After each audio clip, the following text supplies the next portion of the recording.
Let us briefly review what we have done last time in the last lecture. We were trying to derive a method for finding the root of an equation f x is equal to 0. F x could be algebraic equation, it's an algebraic equation, so it is a transcendental or a polynomial equation. What we discussed last time was that in the neighborhood of the exact root we shall approximate the curve by straight line. So, it is a valid justification because in the neighborhood of this exact root the curve can be approximated by a straight line, that this straight line is f x is equal to a naught x plus a 1 is equal to 0, and we said that the different methods can be derived by trying to derive the values of a naught and a naught in a different way. Now, if I solve this particular equation, what I would get is x is simply equal to minus a 1 upon a naught. Now, the first method that we were derived last time was the secant or the chord method. We have taken two approximations x k minus 1 x k to the root. There are any two approximations, as we said the root it is not necessary that the root should lie between these two approximations. So, these are two arbitrary approximations near the root. Then we take the point on the curve. So, we have f of x minus k minus 1 is f k minus 1, f of x k is f k. Now, this point should lie on the given straight line, therefore, it should satisfy the two equations, these two equations that we have derived. Now, there are two equations for two unknowns a naught and a 1. So, I solve these two equations for a naught and a 1, and we have then produced the values of a naught and a 1 as follows.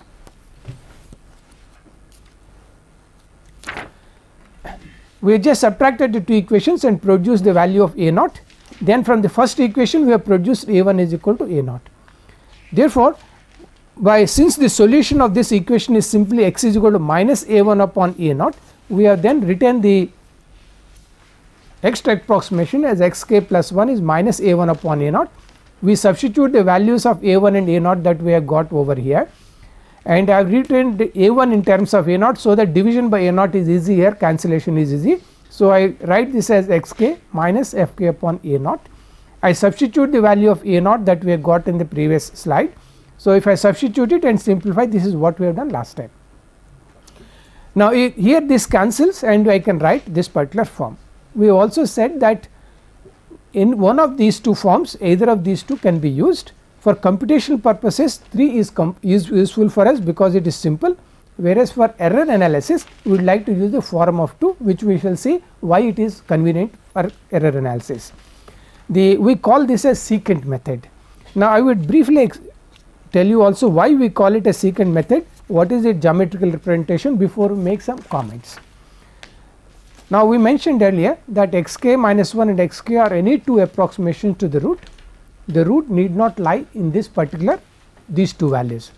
The reason is the method gives convergence to the root from one side of the root. That means, we have seen the graph of the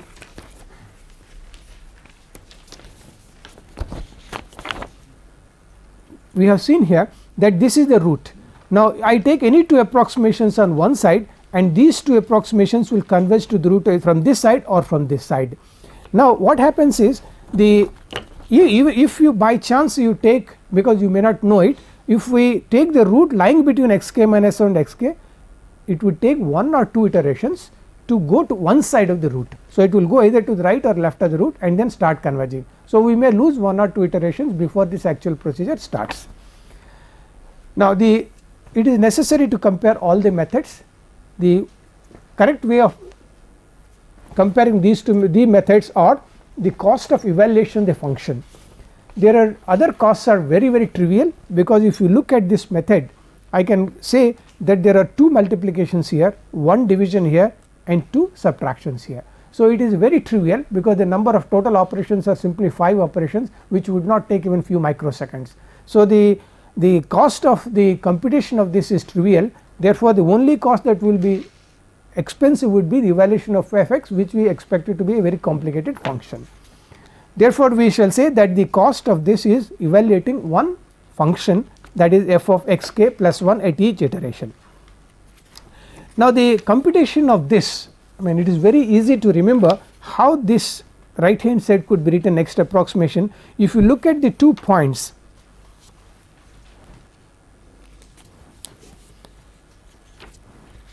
so now if you look at the 2 points that we have here, xk minus 1 fk, forget about these signs I will explain it to you. The point on the curve is xk minus 1 fk minus 1 xk and fk. Now if you look at the numerator of this is nothing but the product of these two, this abscissa, this ordinate minus this. So this sign represents that we are taking the plus sign for this product, and this sign represents that this is we are taking the minus sign for this product, and the denominator is just the difference between the ordinates, that is these two ordinates difference between this. So it is very easy to write down the secant method as the product of these two minus product of these two and subtract these two ordinates. But sir, you said only fx of k plus 1 is need to be calculated here. At any no, this is the already two approximations are available, 2 values fk minus 1 fk is available. Now this computation will give me fxk plus 1. Now when I go to the next iteration, what I would then need would be, I would need this next point xk plus 1 fk plus 1. Now that means I have to compute fk plus 1 to go to the next iteration. These two are available. Now when I go to the next iteration, these two are available to me. Now I go to the next iteration. So at each iteration we will be evaluating one extra function. Now there is a very interesting graphical representation for this. It gives you the intersection of the chord passing through the points this xk minus 1 fk minus 1 xk fk with the x axis is the next approximation. The reason is, when we are approximated by straight line in the neighborhood of the root, we are taking the next approximation as the point of intersection of that line with the x axis. So what we have really done here is, we have taken this point xk minus 1 fk minus 1 on the curve, xk fk on the curve, join these two points by straight line, let that straight line intersect the x axis at a point, and that point will be our next approximation. Now how does this look like?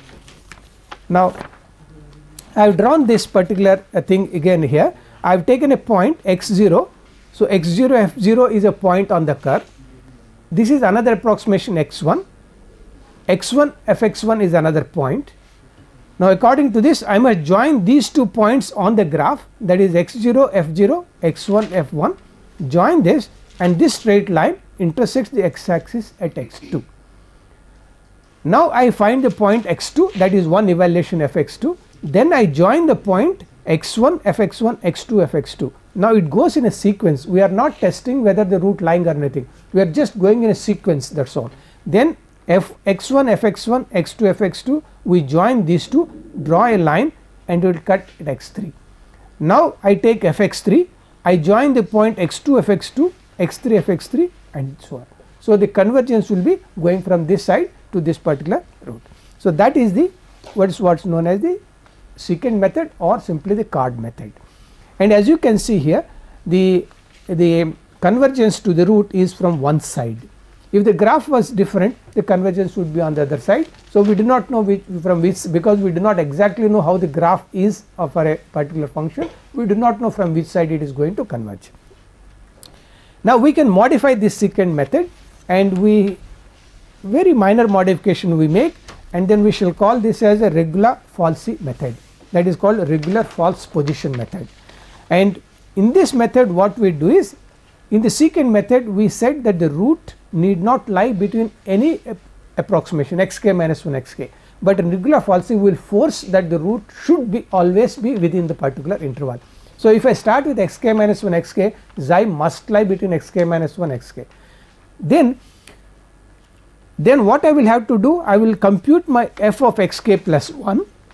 So I compute my f xk plus 1, and depending on the sign of f of x plus 1, I will now decide whether the root lies between xk minus 1 xk plus 1 or xk plus 1. Suppose the root is lying between 1 and 2. Now I have produced the new value as 1.8. Now I will decide whether root lies between 1 and 1.8 or 1.8 and 2. Then I will proceed with the secant method further, and then every time before I go next iteration, I will test whether the root is in the given interval or not. So, the only disadvantage, I mean here we are making sure that we will always converge, but the disadvantage is one end of the interval, that means we starting interval initial approximation x naught x 1 we started, one of the end points of this interval is always fixed and convergence to the root is obtained from other end. So, what we are stating is if you start with x naught x 1, root is between this, either x naught will be fixed and x 1 will move towards the root, or x 1 will be fixed and this will move towards the root. And this is disadvantage because suppose you start with the length of the interval is large, let us say the interval is lying between 1 and 3 you started, then either 1 is fixed, suppose the root is 2.2. So, 1 is fixed and the root converge, this was the approximation or the number of iterations it will take will be much more, and the accuracy, the order of the method will also drop down because one endpoint is always fixed. Now, let me just illustrate it by graphically what this really means, how it is happening. Let us take the point x naught and x 1 in which the exact root lies, x naught f x naught, x 1 f x 1, I join this straight line, I got the point of intersection x 2 as my new approximation. I determine f x 2 and take the point x 2 f x 2. Then the root lies between x naught and x 2.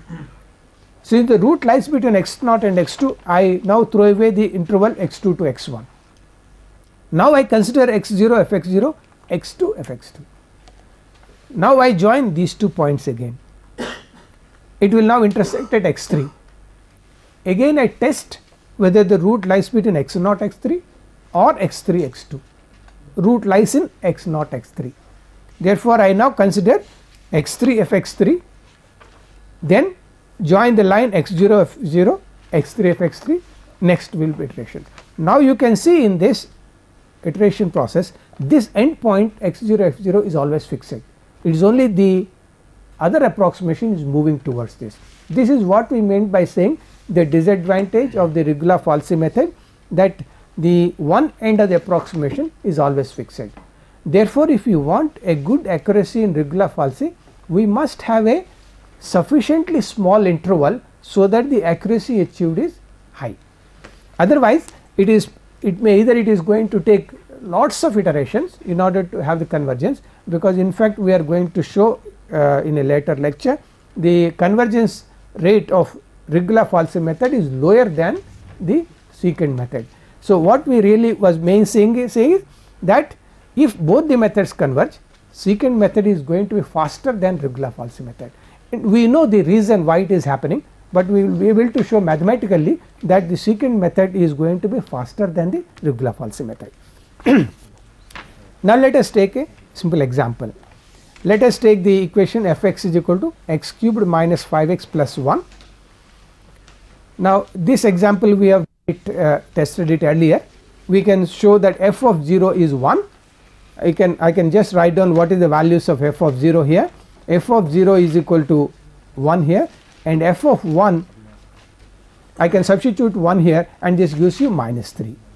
So, I know the f 0 f 1 is of opposite sign, therefore, the root lies between 0 and 1. Now, the example is that perform 4 iterations of the secant and Regula-Falsi methods with initial approximations to the root taken as 0 and 1. So, that is the interval in which the root lies.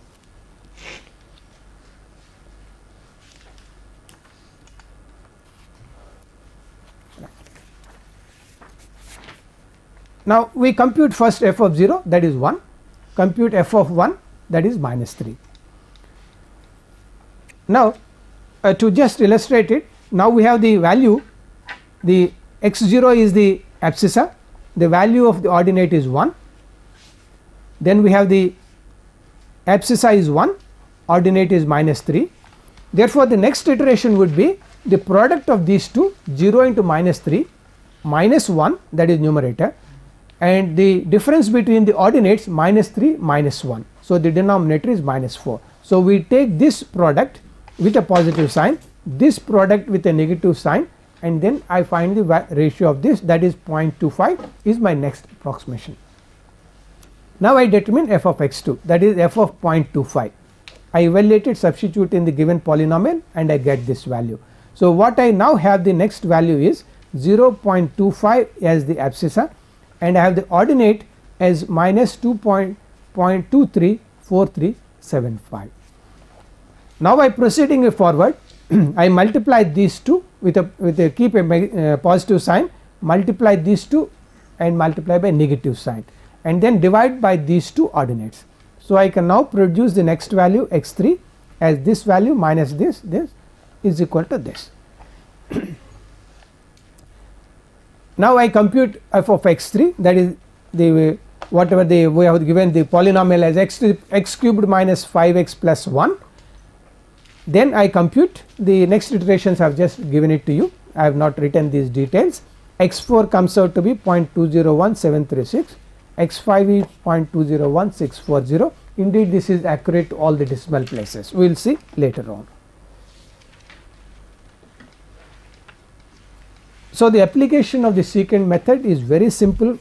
I mean the amount of computation or the computed time that would take will be hardly few seconds, not even few seconds depending on the problem, because the as we have seen the number of operations that we involve, major operations are only 3, 2 multiplication, 1 division and 2 minor operations of addition and only 1 function evaluation. Therefore even if you do 100 iterations you won't even cross a second even for computing a particular root.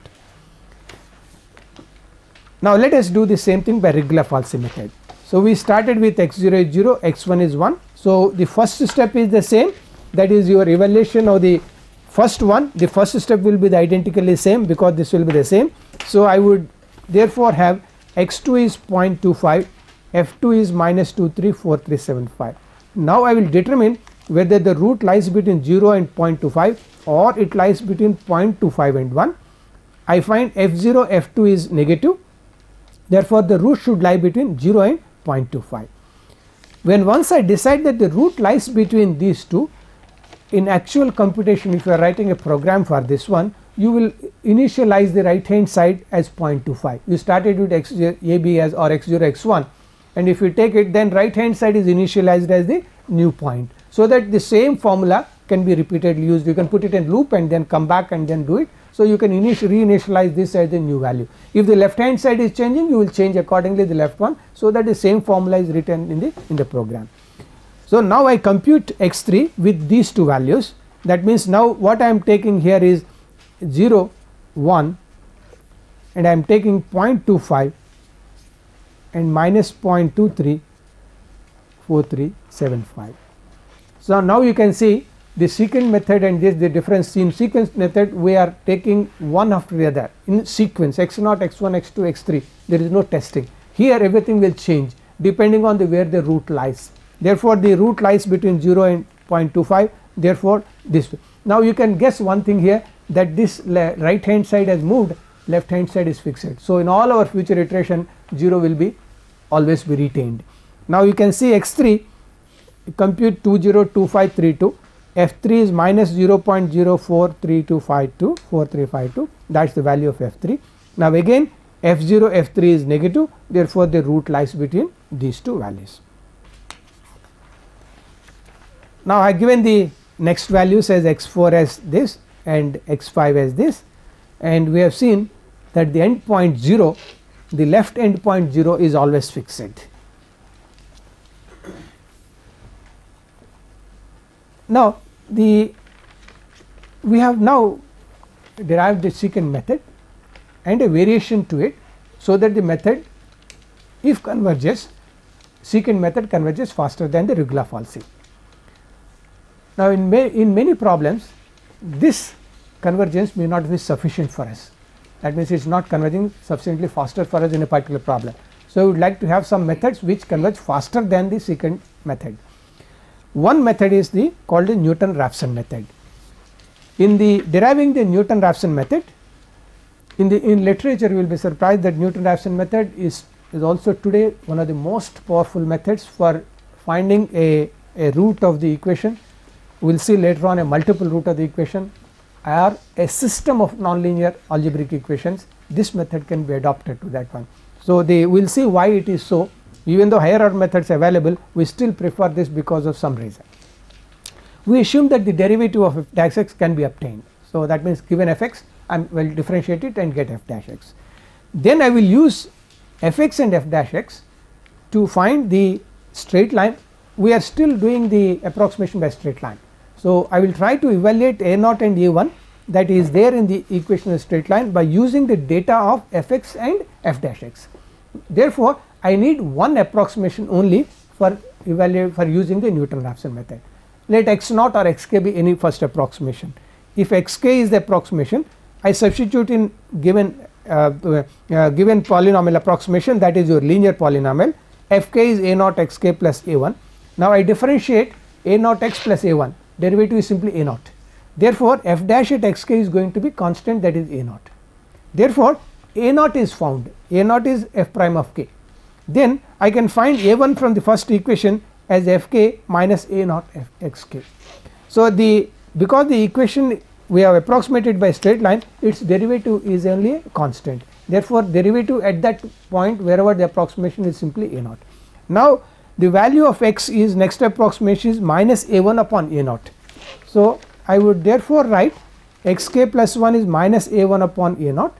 A 1 we have just now derived, a 1 a naught x k minus f k by a naught. I taken this minus sign inside, divide it out, I will have x k minus f k upon f dash k, that is k is equal to 0, 1, 2 onwards.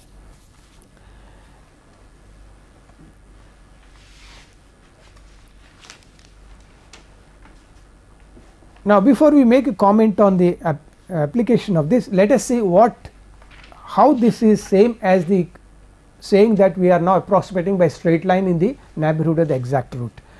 Now, what we are doing in the Newton-Raphson method is we are taking the point x k f k on the curve, we write down the equation of the tangent at this point to the curve, take the point of intersection of the tangent to the curve with x axis as our next approximation.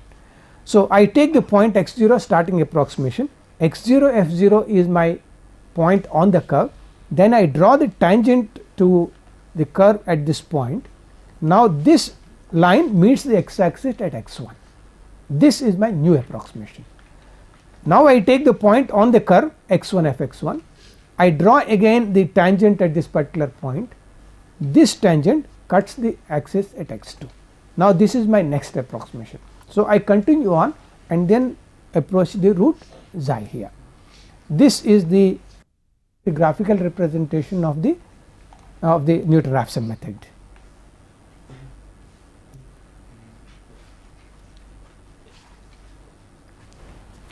Now, you can see of course that the root is converging from one side, but it has got better properties. Let us see what are these better properties.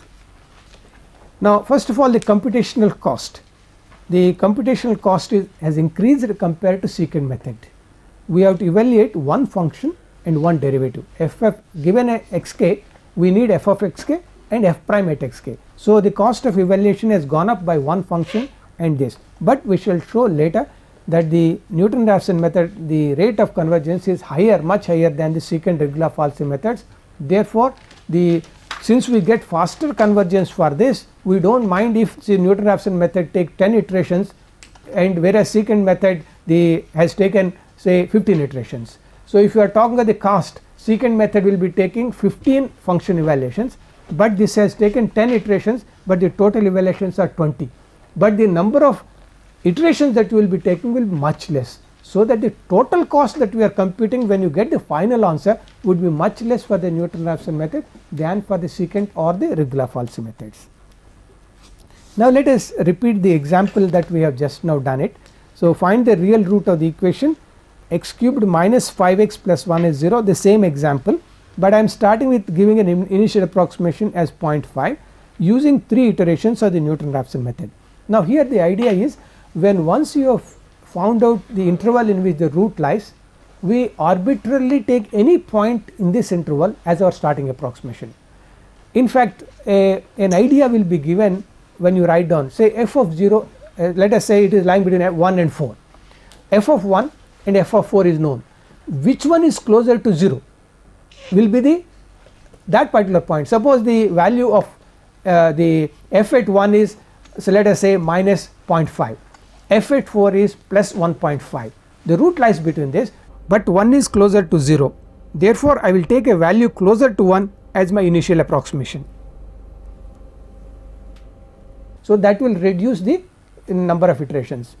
And second most important thing that happens here is, as I have just shown in the slide, the convergence of Newton-Raphson method is also from one side of the root. Therefore, if suppose you may ask what would happen if instead of taking in the example I have just now said, instead of taking 1.2 as your starting approximation, you take 3.8 as the approximations. Then since it is to converge from this, sometimes Newton-Raphson method goes around that root once or twice, then start converging from here. It depends therefore on how properly you chose an initial approximation, and the convergence will be obtained. But however, if the number of iterations is being taken is 50, you may not mind to lose 3-4 iterations in the beginning, so that it will adjust to the value to come to the one side and then start converging. So, here I need to evaluate two quantities, that is our f(x) and f dash x. f(x) is x cubed minus 5x plus 1, I differentiate it. So, 3x square minus 5. Then I will first of all construct my Newton-Raphson method, what the method is. The method will be xk plus 1 is xk minus f of xk, that is evaluation of fx at xk, derivative in the denominator 3 times xk square minus 5. So, this is my basic iteration method, Newton-Raphson method, from which I will substitute the successive values and then get the next iteration onwards. For in the problem we are given, you start with the approximation x naught is 0.5.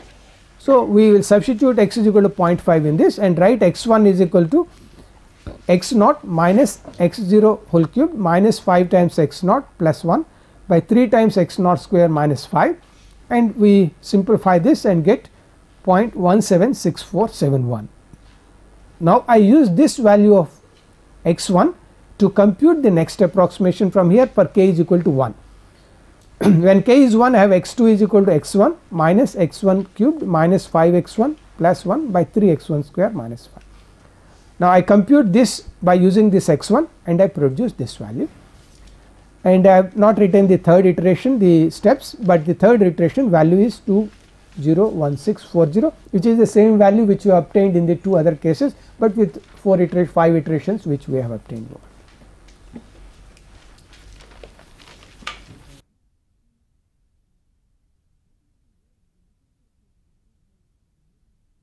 We can derive it in alternative way, which helps us also to construct still higher order method than the Newton-Raphson method. Now, at the moment I may state, we will prove it in this lecture or next lecture, that Newton-Raphson method has got what is known as second order convergence, whereas the Regula-Falsy method has got order of convergence 1. Secant method has got not an integer, it is a fraction, it is 1.618 as the order of convergence. What does this order of convergence really mean? We will explain it later again, but let me just say that it connects the errors at the present step to the previous iteration. So, that means error at xk is connected to error at xk plus 1, how the error is changing. If the order of convergence is quadratic, the error in the present step will be the square of the error at the previous step. Suppose in the previous step you were at an error of 0.1, you can surely say that my present result is 0.1 whole square accurate, that means 0.01 10 to the power of minus 2 accurate. Next iteration 10 to the power of minus 2 whole square, so 10 to the power of minus 4 accurate. So, the convergence will be very fast and that is quadratic convergence, whereas if I take the Regula-Falsy, the order is 1. If the error is 0.1, I would expect only one decimal place to get. So, in the next case it is again order 1, so it will get only one decimal place, whereas Newton-Raphson method is jumping by square of the error in the previous case, and we would expect the error to be less than 1 in any case. So, if the error is greater than 1, you may say it is meaningless, but yes, it is meaningless, because but the error means we are closer to the root, therefore it is less than in magnitude 1, therefore the error would always be smaller than 1, therefore we are talking of square or cube or so. Now, I would like to have a derivation, alternate derivation for Newton-Raphson method, which would help us to construct a still higher order method than Newton-Raphson method. Now let us take xk as approximation to the root xi. Now if I add the quantity h, the correct quantity, I can get the exact root, that means xk plus h is equal to xi, that is my exact value. Since xi is exact, f of xi must be 0. By definition f of x is 0, x is equal to exact solution, xi is the exact solution, therefore f at xi should be 0, that is f xk plus h. Now just open it up by Taylor series, write down the Taylor series and retain only first term. So f of xk, h times f prime at xk plus order of h square terms, the higher order terms, order of h square terms. Then to derive Newton-Raphson method, we simply drop the second or higher order terms, we drop the order of h square terms. That means I set them all of them 0, I neglect these higher order terms. If I neglect the higher order terms, what is left out for you is f of xk plus h times f prime of xk only.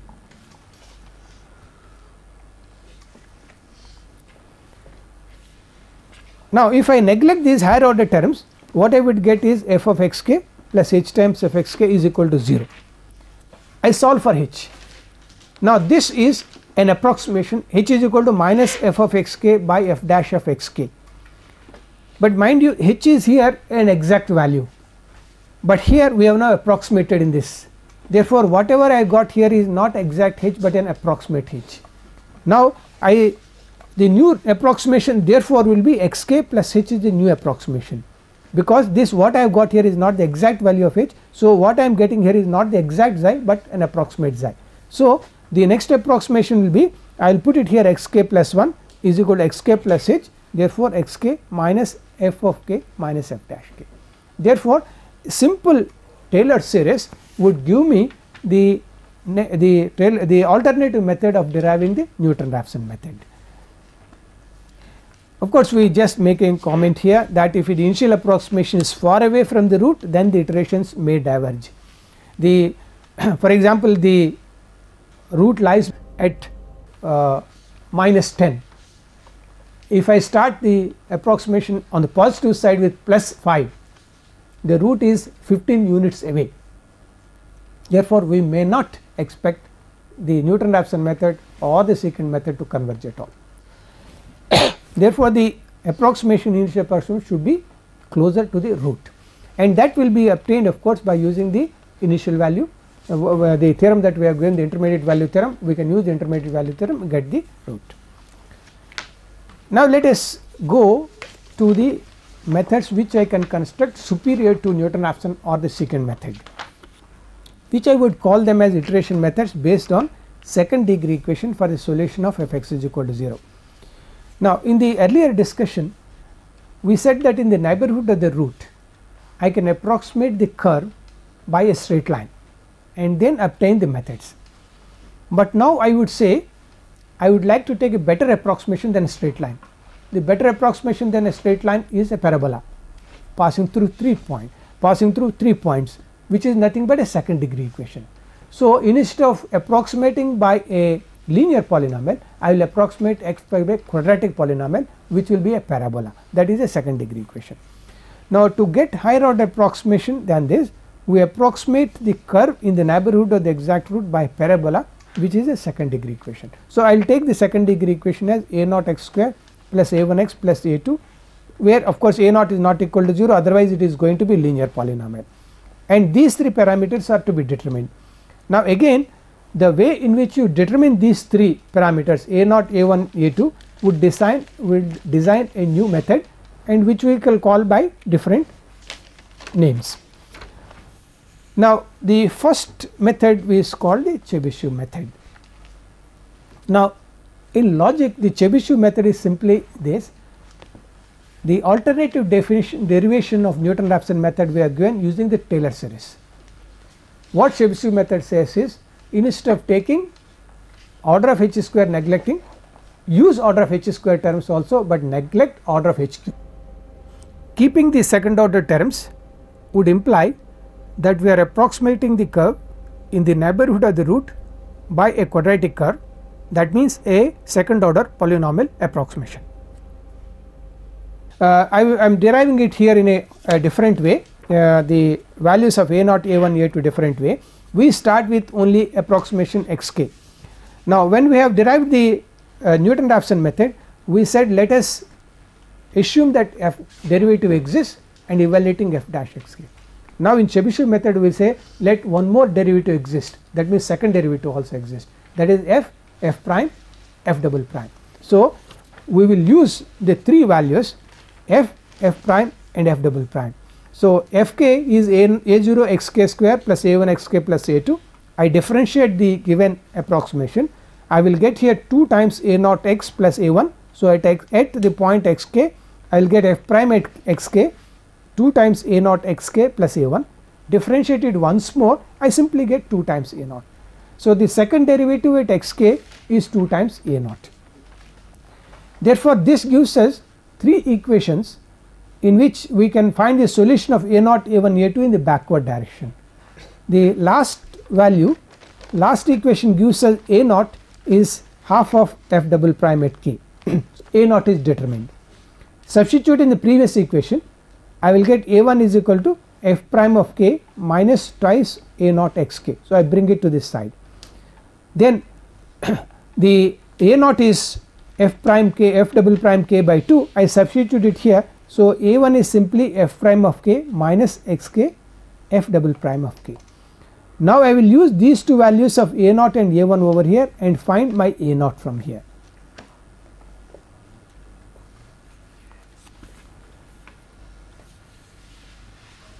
So what we have done here is I have taken a0 from here, this is fk minus a0 xk square and this is minus a1 of xk. I substitute the value of a0, that is f double prime k by 2, and I substitute the value of a1, that is f prime k minus xk f double prime k, and this minus xk is multiplying it. Now here you can see that this both are second derivatives, so they simplify and we have fk here and this a minus xk f prime k, and this gives me plus half xk square f double k. Now I have determined the values of a0, a1, a2, and what I will have to do here is I have to go back and substitute. Let me just put this one, I go back and substitute a0, a1, a2 over here, the values that we have substituted here. So if I substitute it back, I leave little bit of algebra is there to simplify it. I collect all the terms, then that can be simply be put in the form of substituting. I simply collect the terms of f prime k and f double prime k, and if I collect it, it just comes out like this. These terms they all combine, fk plus x minus xk f prime k plus half x minus xk whole square f double dash k is equal to 0. Now here we have to make a decision now. Now this is a quadratic equation, therefore it will cut the x axis at 2 points. Only one of the points is our root, the other point is not a root. Therefore we have to throw away one of the roots and then take one of the root as our approximation. Which one is that one, we will have to determine from here. Therefore out of these two roots, we will now, to find the next approximation, we will use a further approximation inside this, so that we are definitely towards the root. And what it is, let me just say. To make the comment that I made earlier, that if I had written the Taylor series alternative derivation of Newton-Raphson method, I have neglected order of h square terms and got my Newton-Raphson method. Now if I retain the order of h square terms, then I would get the Chebyshev method. Now you can see this is nothing but the Taylor expansion of f xk plus h, and h is xk x minus xk. So this is fk plus h f prime k plus h square by 2 f double prime k is equal to 0. So we have put it the value. Therefore in the Taylor expansion, if I use one more term order of h square, I get the Chebyshev method. Now as I said, the one of the roots only converges to the root. Which one is that, we will have to decide. To do that, what I do is I will retain this on the left hand side, this middle term on the left hand side, take these two terms to the right hand side. I have taken fk to the right hand side, minus half x minus x k square f double dash k to the right hand side, then divide by f prime k this. So, I used this equation, the middle term on the left hand side, the other two on the right hand side, and written this particular thing which is still exact.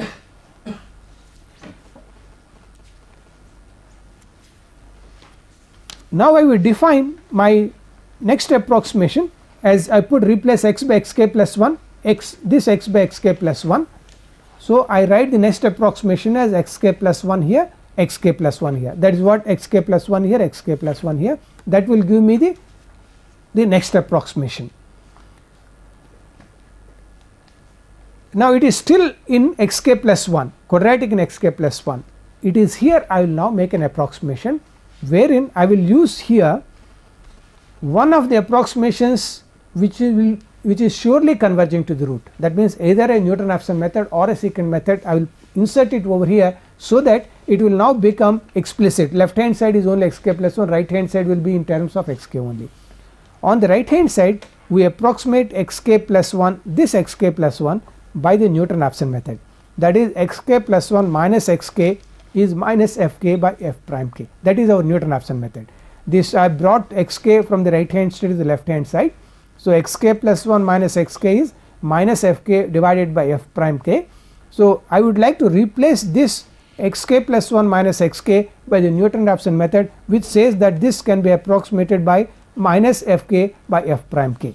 If I do that, I will get x k plus 1 here, take this to the right hand side as x k, this term retained as it is f k upon f dash k minus half here, this is square of this, therefore, I will have f k square, denominator is f prime k square, but there is also f prime k here. So, f prime k whole cube into f double dash k. So, this is how the computation, the Chebyshev method looks like, the computation for the Chebyshev method looks like. Obviously, we are evaluating f k, f prime k, f double prime k.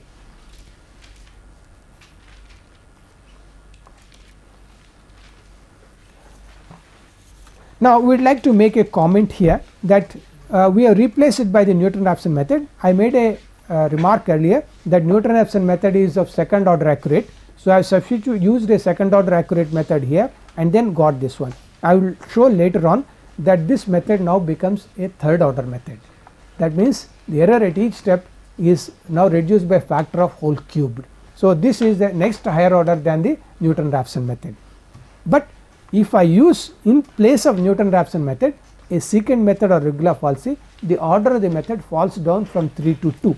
Therefore, the method is of no use, because if it is only of order 2, I do not have to make it, it is going to be more expensive than Newton-Raphson method.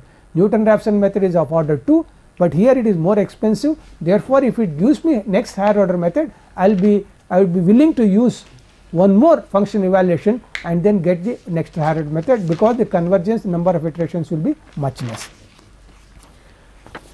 Now, if you use the secant or Regula-Falsy method for approximation on the right hand side, the order of the method is reduced. Now, to again count the computational cost, one evaluation each of f, f prime and f double prime. Therefore, there are 3 evaluations that we are having here, and compared to Newton-Raphson method, which has got 1 f and f prime, 2 evaluations. But since this is the order is 3, the total computation time that is taken for a problem would be less than even the Newton-Raphson method. The reason is that here the accuracy is third order. So, therefore, the error is reduced by power of 3. Therefore, the accuracy that you would be getting will be much faster than what it would be in a secant method on this. Therefore, even though at each iteration we are having 3 evaluations, but the total computational cost will be much less than what it would be for a secant method, and sometimes the most of the time the Newton-Raphson. Only thing is, if you say that I cannot evaluate f double dash in my problem, then we will not be able to use my Chebyshev method. I will have to take Newton-Raphson method, or I must find an alternative method to get the root. Now, let us take a simple nice example. I want to find the approximate value of only simply 1 by 7 using 2 iterations of the Chebyshev method. Assume the initial approximation as x naught is equal to 0.1. Now, to do a problem like this, I will first of all need to construct what is my f(x), right. only when I construct my fx is equal to 0 I would be able to construct what will be the value. Let x be equal to 1 by 7, then I will invert it and write 1 by x is equal to 7. Then I will take my fx as 1 by x minus 7. So, I would therefore define my fx as 1 by x minus 7. So, it is necessary for us to, given a problem of this typical problem like this, to correctly write down what is my function x, so that any one of these methods can be used. Therefore, I would write define as 1 upon x minus 7, and applying the Chebyshev method I need two derivatives. I differentiate this, f prime x is minus 1 upon x square, second derivative 2 upon x cubed. Now next remaining thing is simple computation. So, I do with x naught is equal to 0.1, I find out what is f naught, that is 1 by 0.1, that is 10 minus 7, that is 3, f0 prime, that is 1 upon 10 to the power of minus 2, that is minus 100, is 2 upon 10 to the power of minus 3, that is 2000. So, I just substitute this in the formula that we have written here, x0 minus f0 f prime 0 minus half f0 minus f0 prime whole square into second derivative by this. I compute this and get the value. Now, I have to use this value and then compute my f prime and f double prime. So, I need to, at each iteration I need to compute now these three values, this is f at this value, f prime at this value, and f double prime at this value, which I call as f1, f1 prime and f1 double prime. Now, these values shall now be used in the same formula, x2 is equal to x1 minus f1 by f1 prime minus half f1 by f1 prime square f1 prime by f1 prime. I will just retain this slide, this, yeah.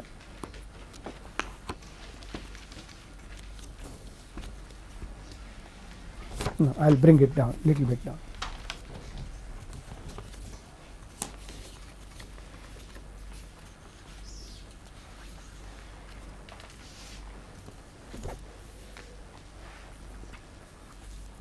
Now, you can see that I am writing x2 is x1 minus f1 by f1 prime, half of f1 by f1 prime whole square f1 double prime by f1 prime, and use these values and get 1 4 2 8 and 4, and the exact, now I can stop after 2 iterations, exact value turns out to be 1 4 2 8 5 7. We have got 5 plus accuracy in just 2 iterations. Of course, we have started with an approximation as 0.1. If you take a different approximation, maybe it would take one more iteration, but in 2-3 iterations it has given the exact value as this one.